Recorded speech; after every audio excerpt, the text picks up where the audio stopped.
तुमच्या बँक खात्यात शून्य बॅलन्स शिल्लक असतानाही तुम्ही आता UPI द्वारे पेमेंट करू शकता। अहो खरंच, कारण आता आलंय UPI सर्कल। म्हणजे सोप्या शब्दात एका UPI अकाउंटचा वापर 5 लोक त्यांच्या मोबाईल क्रमांकावर करू शकतात। मुलाला पॉकेट मनी द्यायचंय, बायकोला पैसे द्यायचेत किंवा दर महिन्याला तुमच्या भावाला पैसे पाठवायचेत, तर या फीचरच्या माध्यमातून त्यांना ऍड करून तुम्ही बँक खात्यातील पैसे वापरायला देऊ शकणार आहात। मात्र नेमके पैसे किती द्यायचे, सोबतच त्याचा ऍक्सेस पूर्ण वेळ द्यायचा की फक्त एका ट्रान्झॅक्शन करता, याची कमान मात्र तुमच्या हाती असणार आहे। आता सांगते UPI सर्कल सक्रिय करण्यासाठी नेमकी प्रक्रिया काय आहे ते। सगळ्यात आधी Google Pay ॲप ओपन करा। त्यानंतर होम स्क्रीनवर तुम्हाला UPI सर्कलचा पर्याय दिसेल, त्यावर क्लिक करा। आता तुम्हाला ज्या व्यक्तींना पेमेंटची परवानगी द्यायची आहे त्यांना ॲड करा आणि यासाठी तुम्ही त्यांचा फोन नंबर, UPI ID किंवा QR कोड स्कॅन करून वापरू शकता। आता समोरची व्यक्ती किती रुपये वापरू शकेल याची पेमेंट मर्यादा तुम्ही निश्चित करा।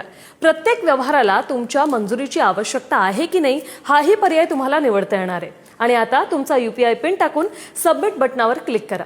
UPI सर्कल हे खूप फायदेशीर आहे। म्हणजे ज्या लोकांना त्यांच्या डिजिटल व्यवहारांवर लक्ष ठेवायचंय त्यांना UPI सर्कल खूप सुविधा देतं, किंवा ज्या पालकांना त्यांच्या मुलांच्या खर्चावर लक्ष ठेवायचंय त्यांच्यासाठी देखील हे फायदेशीर आहे।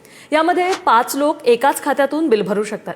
म्हणजे जे स्टार्टअप किंवा कंपनी चालवतात आणि एका खात्यातून अनेक लोक बिल पेमेंट करतात त्यांच्यासाठी हे फायदेशीर ठरू शकतं। मात्र UPI सर्कलचे काही संभाव्य तोटे देखील आहेत। यामध्ये दुय्यम वापरकर्ता पूर्णपणे प्राथमिक वापरकर्त्यावर अवलंबून असतो। प्राथमिक वापरकर्ता त्याला पाहिजे तेव्हा ते काढून टाकू शकतो आणि मर्यादित पेमेंटमुळे दुय्यम वापरकर्ता कोणताही मोठा व्यवहार करू शकत नाही। UPI सर्कल हे तुमच्यासाठी फायदेशीर आहे का? नक्की सांगा आणि हा व्हिडिओ जास्तीत जास्त शेअर करा।